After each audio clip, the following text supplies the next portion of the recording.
What's the ruling on fasting?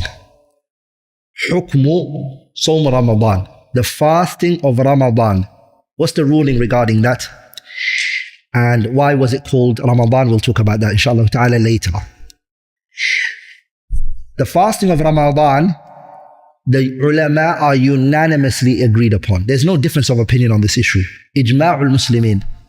All of the ulama and the Muslims all agree that the fasting of Ramadan is a ruknun min arkan al-Islam. It's a pillar from the pillars of al-Islam. There's no dispute about that.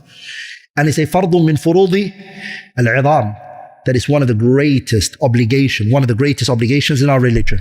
Because remember the 4 pillars, putting away shahadatain.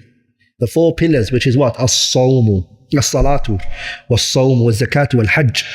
These are called al-mabani al-arba'a. In the Ahl al-Sunnati, there is a khilaf fi takfir.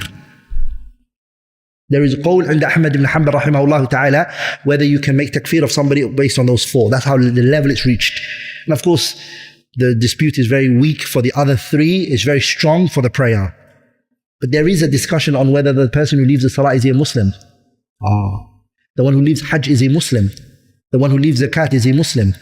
And there is a khilaf within the religion.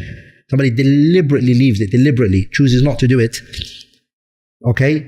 As I said, the other 3 is very weak, which is as-sawmu, az-zakatu, wal-hajj. It's weak. Like in salah is a very strong difference of opinion. So why am I mentioning this? The fact there is a dispute of whether the person is a Muslim or not, what does that show you? How big this issue is and how serious it is. That's what it shows you.